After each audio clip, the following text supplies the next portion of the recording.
இந்த வீதி பிரச்சனை பெரிய பிரச்சனையாக இருக்கு. சரியா? அப்ப அதனால நான் ஜிஏ கூட கேட்டுக்கொள்றேன். அதாவது ஆர்டிஏ அதே இடத்துல பிரதேச செயலாளர் பிரதேச தவிசாளர்கள் எல்லாரையும் வரவழைத்து ரோட்டுக்கு அதாவது வீதிக்கண்டு தனியான கூட்டம் கொண்டு போடுறோம். அதுக்குரிய கூட்டத்தை ஒழுங்கு செய்வோம். தொடர்ந்து போட்டு கொண்டு போட்டா அன்றைக்கும் போட்டுனாங்க அந்த ரோட்டு. கொஞ்சம் இருக்கு ஐயா, இந்த ஆர்டிஏ சொல்லுங்க, இந்த டிசைன் ஆபீஸ் சம்பந்தமாக என்ன முடிவெடுத்திருக்கிறீங்க? எப்படியாப்பட்ட ப்ரோக்ரஸ் போய் கொண்டிருக்கு? அதில் என்ஹெச்டி உங்களுக்கு என்ஹெச்டிஏ வீதி என்னன்னு சொல்லுங்க. அது என்ஹெச்டி சொல்லுங்க.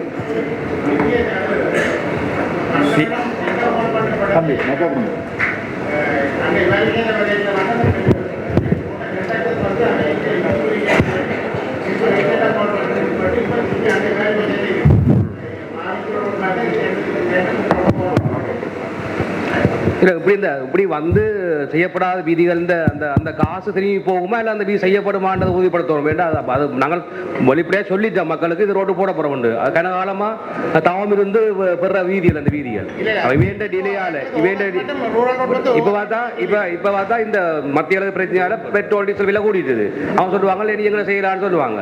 அப்போ அந்த இந்த வருஷத்துக்கான நிதியில செய்யப்படுமா இல்லையா? ஒன்றும் திரும்பி போகாது. நாங்கள் ரூரல் ரோட்டில் வந்து கிட்டத்தட்ட 24 ரோடு யாழ்ப்பாணத்தில் இருக்குது.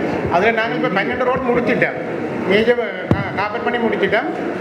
கிட்டத்தட்ட ஒரு 5 பேர் தான் தொடங்கவில்லை. என்னென்னு சொன்னால் மாவட்டத்துறையும் இன்னைக்கு ஆபத்தும் வந்து ரீசெண்டரில் இருக்குது.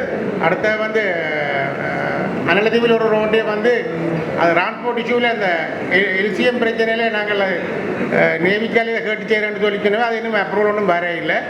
அதே மாதிரி 10 அடி காரணங்களில் ஒரு ரோட் இருக்குது. அது வந்து அந்த போன மலை நாங்கள் ஒரிஜினல் டிசைன் பண்ணது பார்த்தா மலைக்கு அப்புறம் அந்த ரோட் நல்லா சேதமாகிட்டு அப்போ அதை நாங்கள் ரிவைஸ் பண்ணி கொடுத்துருக்குறோம்.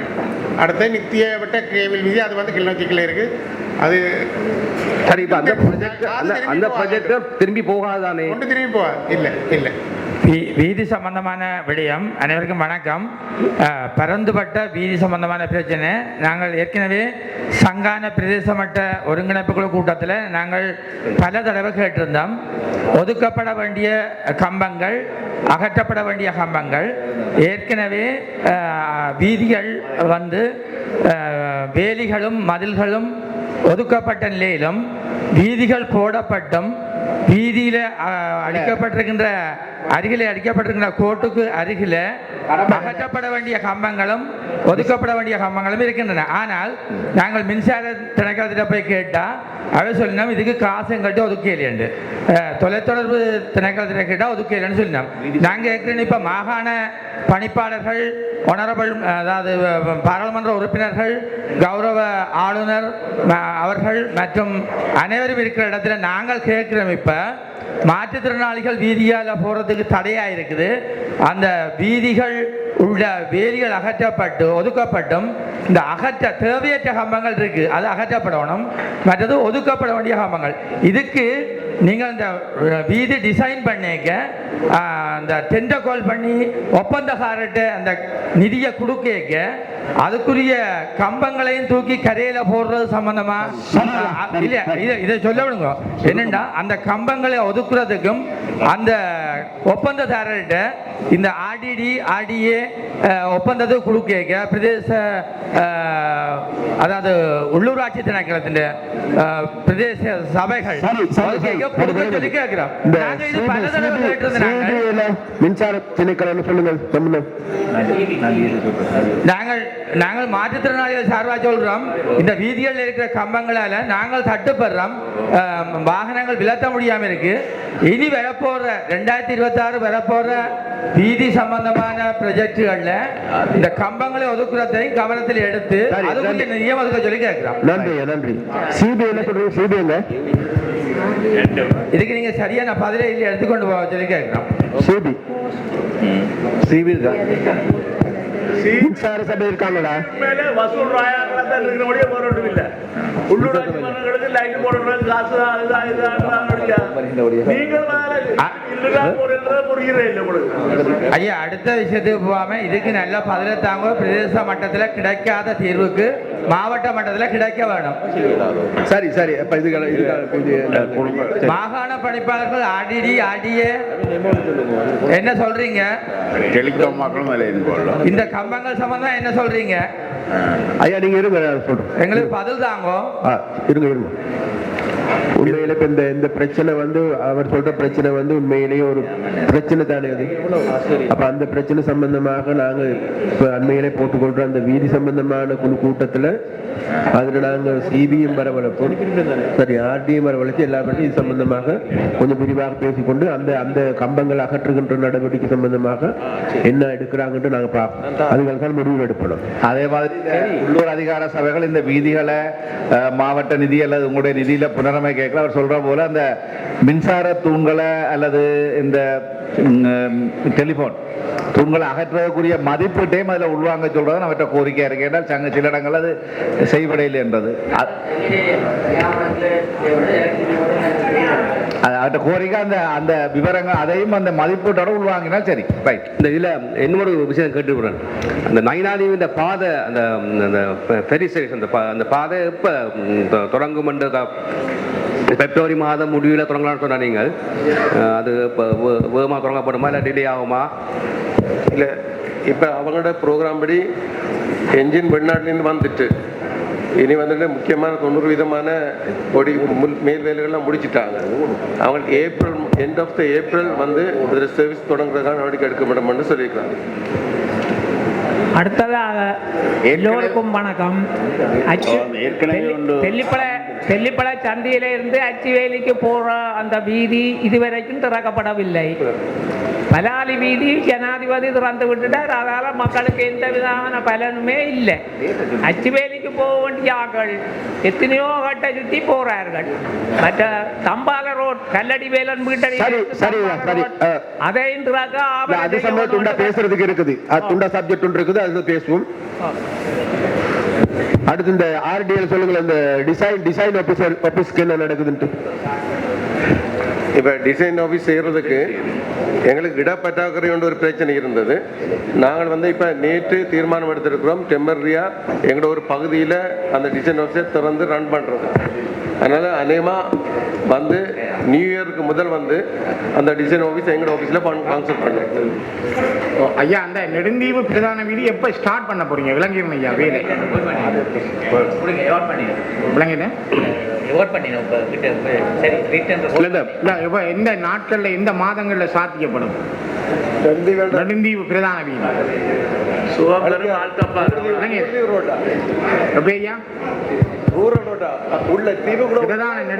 நெடுந்தீவு உள்ளுக்குள்ள பிரதான வீதி ஆடியதானே எடுத்திருக்கிறீங்க. எப்ப தொடங்க போறீங்க வேலை செய்வீங்களா? சார் அதுக்கு எஃபோர்ட் பண்ணுவாங்க. என்னண்டு தான் அதை இவரேட் பண்ணி கொண்டிருக்கிறாங்க. முதல் செய்து அவங்க ஒரு தரம் போட்ட ஒரு தரம் அதை பார்த்துட்டு விட்டுட்டாங்க. இப்போ சார் நாங்கள் எங்களோட வாரக்கிழமை அதுக்குரிய எஃபோர்டையும் செய்வோம். சரி சரி. ஆர்டி என்னண்டா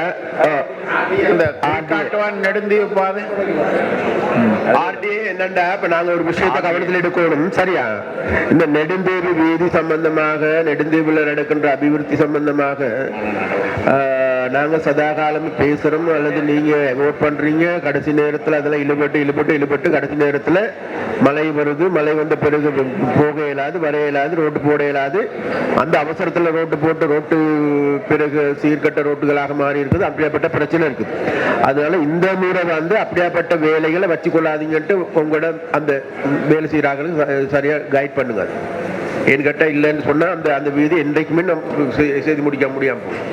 அதனால இதுகளுக்கு இப்போதைக்கு எல்லாம் சரிதானே? இப்ப நிதியும் வந்துட்டு தானே, அவார்ட் பணிகள் முடிஞ்சு தானே. அப்புறம் அந்த ஆடிஎம் இந்த பெரிய சர்வீஸ் ஏப்ரல் சொல்றீங்க தானே, எத்தனாம் தேதி மட்டும் விடலாம்னு சொல்லலாம் ஒரு டேட் ஒன்று. அதோட ஆர்டிஏ அந்த இருக்கிற பாதை பெரிய எடுத்தாச்சா வெளியில்? அது எடுக்காமல் ஓடிடாதே. ஒரு டேட் நயினாதீவில் இருக்கிற ஒரு டேட் ஏற்கனவே தாண்டிருக்கல ஒரு பெரிய அதை எடுத்தா தான் இது ஓடலாம். ஒரு ஒரு டேட் சொல்லுங்க, டேட் ஒன்று. அதுவும் முடிக்க இல்லை. அது இப்போ 2 வருஷமா கிட்டத்தட்ட அது போல இருக்கா.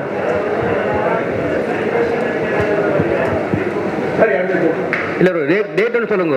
சரிக்கு வந்து வேல்யூவேஷன் எடுக்க இல்லாதபடியா அதை ஃபர்ஸ்ட் அதை வெளியில எடுக்கிறதுக்கு நெக்ஸ்ட் வீக் பேப்பர்ல போடுறோம். வெளியில எடுத்தா பிறகுதான் மிச்சம் அதை வெளியில எடுக்கிறதுக்கு நெக்ஸ்ட் வீக் பேப்பர்ல அப்ளிகேஷன் போடுறோம். அது பெரிய போடுறதுக்கு ஒரு எஸ்டிமேட் தாண்டா எடுக்கிறதுக்கு ஒரு அது வந்து வேல்யூவேஷன் கமிட்டியால போய் பார்த்துறாங்க. வேல்யூவேஷன் டிபார்ட்மெண்ட் எங்க போய் சொல்றது? வேல்யூவேஷன் டிபார்ட்மெண்ட் சொல்லி போடுறது வேல்யூ பண்ணலாம்ல. அது வெளியில எடுத்த அப்புறம் வேல்யூ பண்ணலாம். சரியா ஏதாவது ஒரு நடவடிக்கை சரியா ஸ்ரீதரன் கேட்கிற கேள்வி, அதாவது இந்த பிரச்சனைங்கிறது முக்கியமான பிரச்சனை. ஆனா ஆர்டிஐ கிட்ட வர பழக்கம் இருக்குன்னு கேட்டா அது எல்லாமே தாமதப்படுத்தி கொண்டு போற வேலை தான் இருக்கு. அதாவது காசு ஒதுக்கீடு செய்யப்படும், நிதி இருக்குது, போதை இல்லைன்னா நிதி கேட்கவும் சொல்றாங்க மினிஸ்டர்மார்.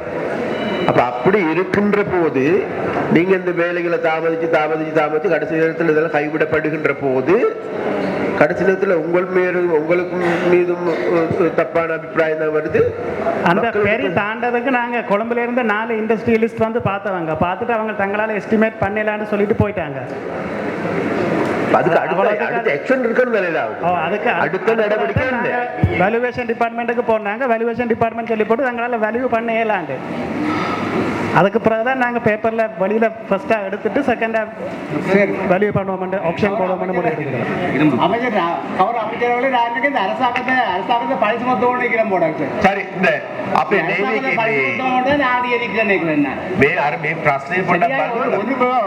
ஒரு பிரதமே இல்லை. දැන් මේ කුරි කට්ටුවන් ජැටියේ තියෙන අර පරණ එකක් තියෙනවනේ ඇතුලේ ගන්න බැරුව ඒක ගත්තොත් නේ එතන අපව නැවත පවත්වාගෙන යන්න පුළුවන් වෙන්නේ. ඒ නිසා ඔබතුමාලගේ පැත්තේ මොනවාරි යෝජනාවක් තියෙනවද මේ සුද්ධ පවිත්‍ර කරලා දෙන්න අපිට? නැත්තම් මේක මේ කියනවා දැන් කොළඹෙන් 4 වතාවක් ආවලු මේ කවුරුත් ඒගොල්ලෝ එස්ටිමේට් එකක් දෙන්නයි කියලා කියනවා. දැන් ආණ්ඩුවේ කියලා මේකට ඕන තරම් සල්ලි දෙන්න මුදල් දෙන්න මේක ගන්න කියලා. එතකොට ගන්න එකට දාලා මොනවාරි වැඩපිළිවෙලක් මේගොල්ලෝ හදන්නේ නැහැ. RDA එකේ හදන්නේ නැති එකක් තියෙනවා. ඒ නිසා නේවි එකට මේකට මේදියත් වෙලා මොනවාරි කරලා දෙන්න පුළුවන් නම් අපිට யோஜனாவை தீரணும், யோஜனாவை தென்ன சார். எக்ஸ்கியூஸ் மீ சார், நாங்கள் வந்து நேவிட்ட சொல்லி எஸ்டிமேட் எடுத்த நாங்கள் அவங்க 32 மில்லியன் கேட்டோம். 32 மில்லியன் கேட்டதால அந்த பிரச்சனை இவ்வளவு தூரத்துக்கு போனது. 32 மில்லியன் கேட்டிருந்தா அதை எங்கட ஹெட் ஆஃபீஸால அதை அக்செப்ட் பண்ணிக்கலாம்னு சொல்லிட்டாங்க. எடுக்கிறதுக்கு மட்டும் 32 மில்லியன். அதனாலதான் நாங்கள் வந்து லோக்கலா போக வேண்டிய பத்திரத்துக்கு வந்தது. திரும்பவும் அவங்கள்ட்ட கேளுங்க, அவங்க வந்துட்டு இதை விட குறை விலைக்கு குறைச்சி செய்தரக்கூடிய நிலைப்பாடுகள் இருக்குமான்னு சொன்னா நாங்கள் அதுக்குரிய பேமெண்ட் செய்யறதுக்கு நாங்கள் ரெடியா இருக்கோம். Navy officer, are there any possibilities to drag that abandoned ferry service into the deep sea? Yeah, for that you have to float it. You have to use divers. That I would try, sir. But we gave a quotation 1 year before to the RDA to lift it and like salvage it. I can see it again and yeah, we can negotiate, sir, inside. Yeah, I will submit a fresh quotation. If they are giving the reasonable quotation for that, so RDA is ready to do that one. But they have quoted for the 32 million. That is comparatively, it is the rate is high. So our head office is not unable to accept the proposal. That's the problem. Because of that, we have gone for the alternatives. Because the spread. Yeah, 32 million is very high. Your suggestion. What is the reasonable cost? Maybe do you have any idea about that? No, that is what we have searched the assistant from the evaluation department. They had come and they told they are unable to do that one until the ferry to taken out from the sea.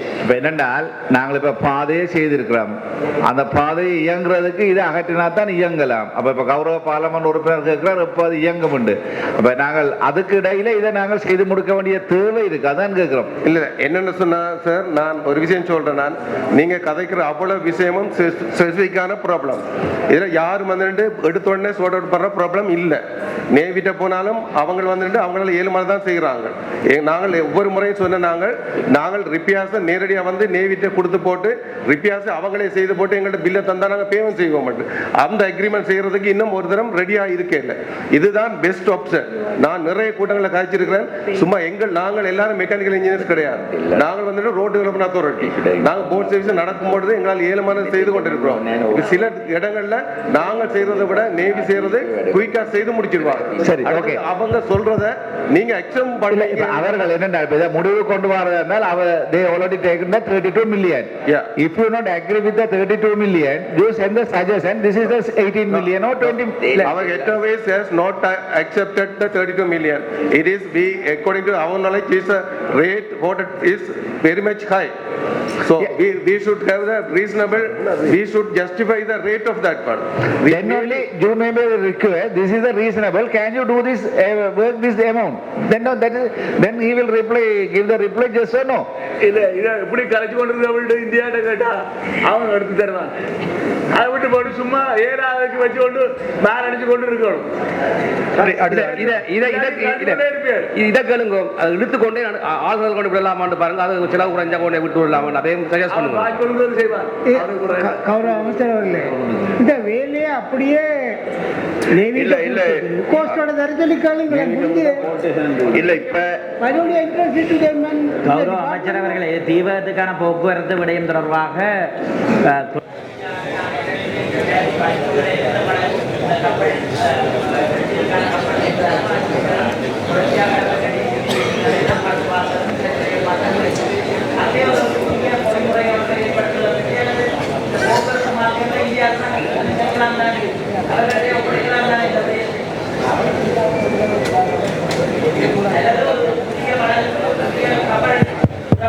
சுற்றுலாத்துறை வருமானம் எங்களுக்கு முக்கியமானதாக இருக்கின்றது. அப்படி இருக்கையிலே இது தொடர்பாக ஒரு தீர்க்கமான முடிவெடுக்க வேண்டும். ஏனென்றால் அவர்களுடைய வாழ்வாதாரத்திலிருந்து எல்லாமே அதில் தங்கி இருக்குது போக்குவரத்து முறைமையில். அடுத்தபடியாக தேசிய வீடமைப்பு அபிவிருத்தி அதிகார சபையினுடைய 2026ஆம் ஆண்டுக்குரிய திட்டங்கள் இங்கே காட்சிப்படுத்தப்பட்டிருக்கின்றன. இந்த விடயம் தொடர்பாக பொது முகாமையாளர் தேசிய வீடமைப்பு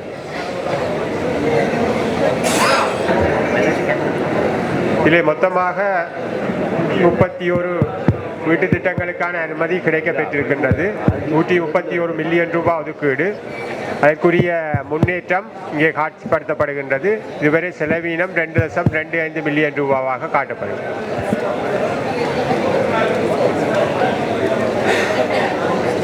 அடுத்ததாக சமூக சக்தி தேசிய நிகழ்ச்சி திட்டம்.